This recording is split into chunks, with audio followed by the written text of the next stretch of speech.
News headlines for today. Opposition leader Mark Goldin urges Prime Minister Andrew Holness to put some urgency on outstanding justice reforms. Next, we will look at inequalities among Jamaica's children. Final news story.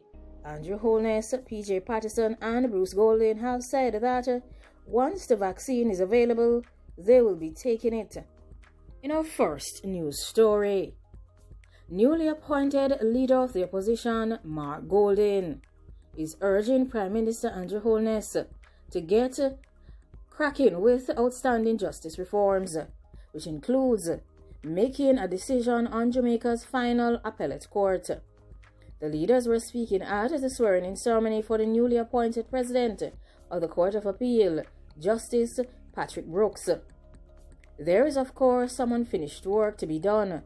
There remains some constitutional reforms which we would like to see pushed. We would like to work collaboratively with the Prime Minister to see if we could move the process forward, both in terms of the arrangement for the final appellate court and the overall arrangement for our head of state. Holness said that the strategic plan was to make the Jamaican justice system the best in the Caribbean in 3 years and among the best in the world in the next 6 years. Access to justice in a timely manner is fundamental for a well-functioning society. A fair and an efficient justice system is also critical as an element for any country's plan for prosperity of its people. This is what Andrew Holness said in response to opposition leader Mark Goldin. Chief Justice Brian Sykes also pointed out that adequate funding for the judicial system was critical to delivering justice. He further pointed out that successes were being realized as the Court of Appeal had exceeded its output for the year 2019 in just 7 months in 2020. He credited this to additional judges and some increased expenditure related to court operations.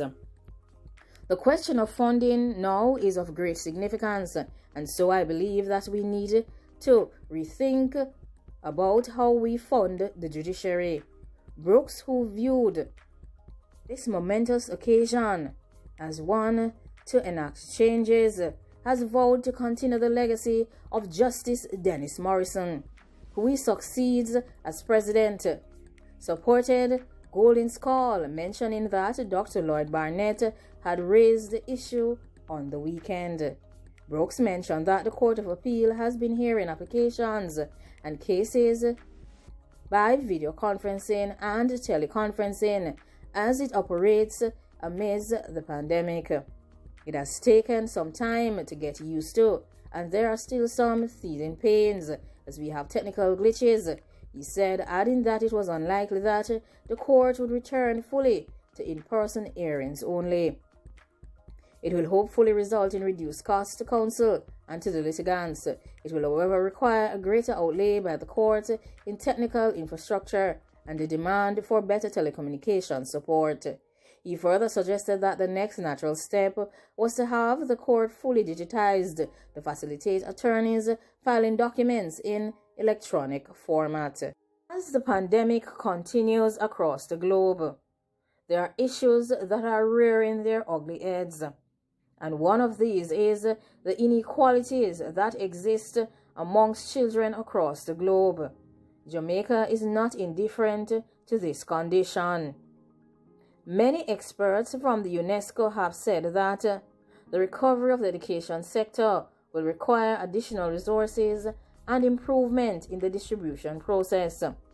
They have also mentioned that the longer it takes for the education system to return to in-person classes will be the longer and more profound that the inequalities will be. The UNESCO and the Inter-American Development Bank have asserted that the levels of inequality among children will worsen as online learning persists. They have also provided a report, and this report highlights that there are gaps in the education system and that this will be worsened if education is not prioritized in the pandemic response plans. After approximately 9 months of closed schools, the region is facing a very complex situation. 16 countries continue to have all their schools closed. 17 countries have partially reopened their schools, and only 9 countries have fully reopened their schools. The report also highlighted that there needs to be extreme prioritization of education systems in these pandemic response plans that will be put in place by countries within the region.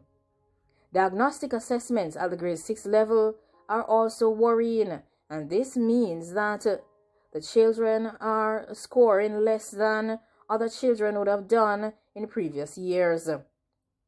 The mean scores being 23 for mathematics, 24 for science, and 3 for language arts, and also 31 for social studies. We should also be concerned about those groups of children who belong to the more vulnerable homes, and this may see their access to drinking water being limited, both in their homes and at school. So there is a double deprivation of their rights. Some educators are among the high-risk population, having pre-existing health conditions, while 6% of school principals in the region are older than 60 years. Final news story. Andrew Holness, PJ Patterson, and Bruce Golding have said that they plan to take the vaccine when it becomes available. Prime Minister Andrew Holness, along with former Prime Ministers PJ Patterson and Bruce Golding, have stated that they will be willing to roll up their sleeves and take the pandemic vaccine once it becomes available. Holness has said that he would have no problem taking the vaccine, and Patterson is also willing to have his vaccination live streamed to reassure the public that it is safe. And Golding has said that he would encourage all his family members to get the vaccine as well. Jamaicans, like other persons across the world, have expressed their reservations and concerns about taking a freshly rolled out vaccine to fight a pandemic about which there is still much to learn. But yesterday, all 3 statesmen made it clear that they are not among the skeptics. As the approved vaccine becomes widely available to the government of Jamaica, they are committed to making it free to Jamaican citizens who are eligible to receive it. As Prime Minister, Andrew Holness says he would have no difficulty in taking the vaccine. He is currently 48 years old. Patterson, who in April marked his 85th birthday, has said that he was ready and willing to go for the vaccine as well. Both PJ and Golding said that they would consult their medical professionals ahead of being vaccinated, but added that they had no reservations about the procedure and were anticipating that they would be given the go-ahead to do same. I'm in the vulnerable group, so I can't fool around. Once it's approved by the appropriate authorities, both internationally and locally, I'll take it, said Golding, who celebrated his birthday last Saturday, and he became 73. There are different vaccines, and therefore I would be interested in finding out which one would be most appropriate for someone of my age. And I do have some pre-existing conditions, so things like that I would have to take into consideration to see which of the vaccines would be most appropriate for me. But I'm taking it. I have no qualms about that, said Bruce Golding, who served as Jamaica's 8th Prime Minister from September 2007 to October 2011. Like, comment, share, and subscribe. Are you also anxious about this vaccine, and will you be rolling up your sleeves along with these 3 gentlemen and taking that jab? Okay, also, what do you think about the issue surrounding the inequalities in the education system? And what do you think about Mark Golding's call to Prime Minister Andrew Holness to speed up the judicial reformations in Jamaica and make a decision on the final appellate court for the nation as well.